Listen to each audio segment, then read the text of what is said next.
exploring Ridge Island Groves, where you can peel away the boredom and have some natural fun.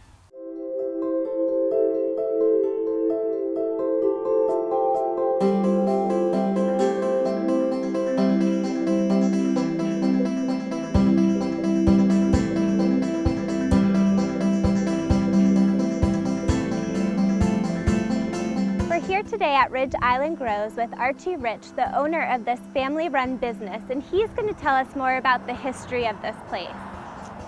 We've been here for 22 years, and my wife and I started this business, and our children have grown up here. We've raised them here, and we're now raising our grandchildren here, and that's kind of a blessing to be able to raise your children around you all the time.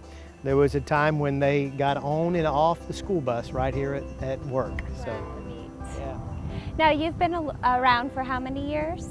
Well, we were both raised here, my wife and I. She's an Auburndale girl, and I'm a Winter Haven guy, and kind of how we met. And we've been married now for 32 years, and we just really enjoy what we do here. Awesome. Can you tell me about the orange production business and how you do that on a daily basis? Well, we started out just primarily marketing to people from the north. We call them snowbirds. They come down here to escape the cold weather. And we began shipping fruit for them back to their family and friends in Michigan and Indiana, Pennsylvania, New York, wherever. And one thing led to another, and here we are 22 years later. Great.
One of the things that we do is primarily all of what we grow is sold right to the customer directly. There's no middleman. We do some commercial business where we ship fruit to different commercial customers such as Whole Foods or Costco or a small grocery chain, Ingles in North Carolina. But predominantly it's direct right to the consumer. Kind of cuts out the middleman and helps keep the cost down. Sure. A lot of people don't realize there's so many different varieties of citrus, and actually February and March are one of the two of the months that there's the widest variety, and I believe at this point we have like 9 different varieties of oranges. We still have navels and red navels and tangerines and grapefruit, pomelos. We have temple oranges, we have pineapple oranges, and we have the very highly sought after Honeybell Tangelo. And some of these oranges are easier to peel than others. Some don't have seeds, some have seeds, and it all is a matter of the customer's preference. But there is a lot of different varieties out there that we have to offer. One of the things that the state has come up with is a seedless pineapple orange, and we've just planted 8.5 acres of them, and we're pretty excited about having a pineapple orange without any seeds. Sure. It's a very juicy, very sweet orange, but people have become spoiled and they don't like fruit with seeds. So we're looking forward to getting that grove into production.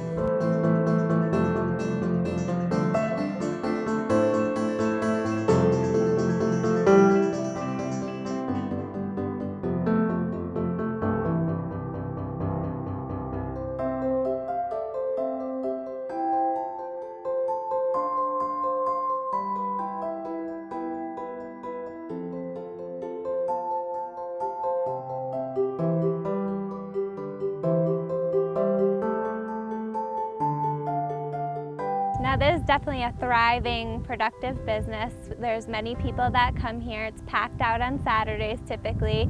And can you tell us about what else you grow? Well, we began to diversify from the citrus business a little bit, and we started growing strawberries hydroponically. We grow our own lettuce, onions, tomatoes, blueberries. We're working on some blackberries right now at the very moment, and have some blackberries for people to come and pick. Great. The lettuce that we grow is pretty amazing. Within 28 to 30 days, we grow a head of lettuce from seed, and we're having a lot of success with some different varieties. We have a Butter Crunch, a White Nevada, a Paris Island romaine, as well as just a regular romaine lettuce, and sprayed with absolutely nothing, pesticide free. Can you tell us more about what's up and coming? Yeah, we're fixing to plant black-eyed peas, and we got a pea sheller coming, so we're going to have shelled peas and different variety of Texas creamers and some conchs and whatnot for people to come and buy. Wonderful, that sounds really yummy. Yeah.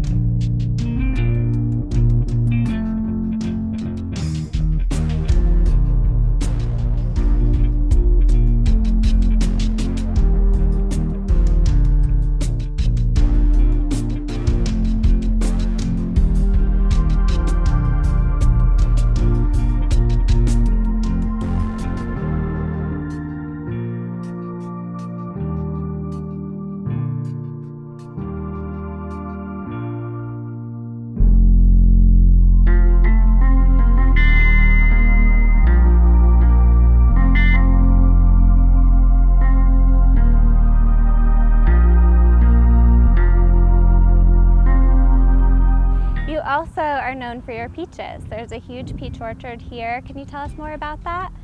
Well, peaches are new to Florida, and we're really learning a little bit about growing peaches. They have some new varieties that don't require as much chill hours that are designed for being grown in Florida.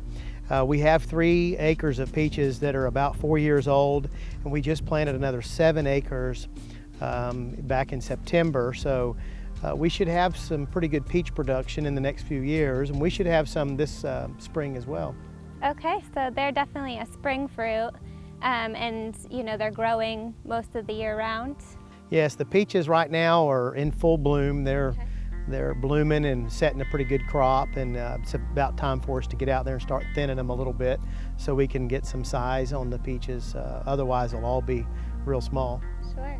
We started out just working every 7 months, and each year it seems to grow a little bit more, but at this point we're closed for July and August and part of September. Okay, great.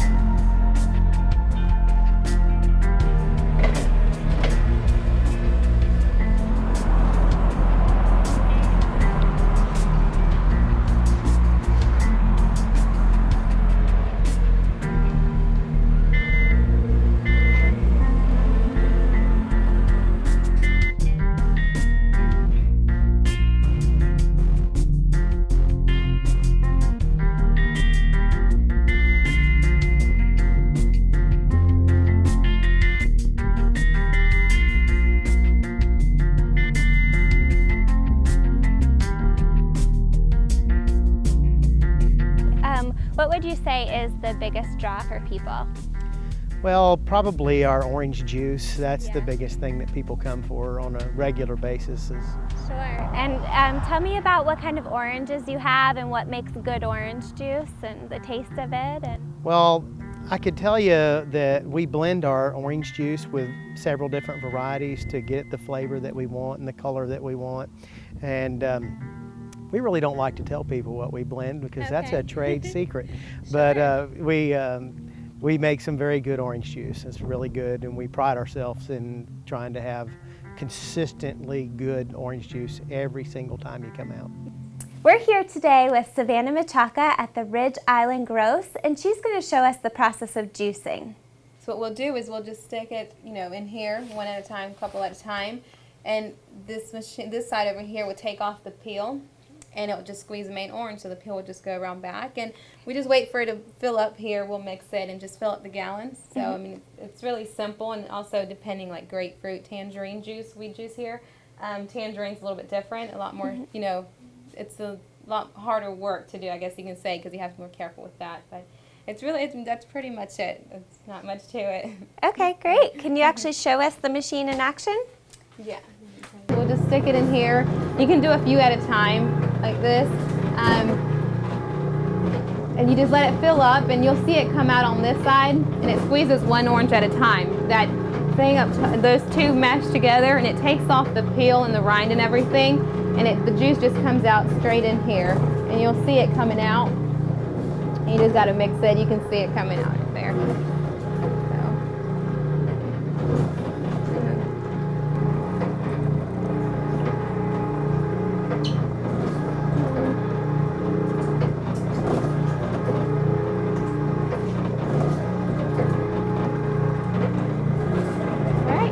That's it. We'll just tighten it up, and that one's ready to go. Just wipe it down. So what we'll do is we'll label each gallon or half gallon before we start juicing. We like to do this before. That way you'll have them ready. You don't have to be rushing back and forth. And as we label them, we just start putting them in the crates. We get a lot of crates ready. That way they're done and we don't have to worry about it. And then the lids, we put them on last. And then we set those aside.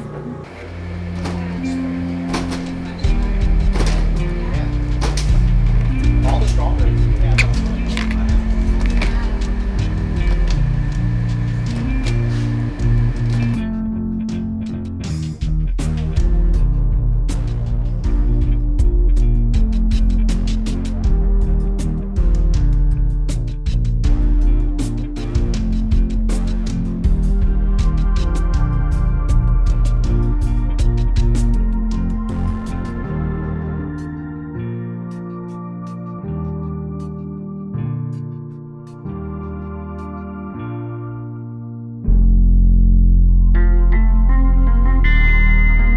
On a typical day, we'll have anywhere from 500 to 800 people come through here buying oranges and produce, and of course their orange juice and that ice cream that we make. I mean, that's what everybody raves about, the ice cream. And we try to do as much as we can to attract not just tourists but local people as well. This past year, though, the Polk County Tourism Board awarded us with the Polk County Tourism Partner of the Year Award, and that was quite an honor to receive that. Great. Yeah, that was quite an honor, and we certainly was not expecting it, but they're real ambassadors for us, and we appreciate everybody they send out here. That's great. Everything we have here we owe to him, and it's because of him that we are who we are and what we have, and I just want to give him all the glory.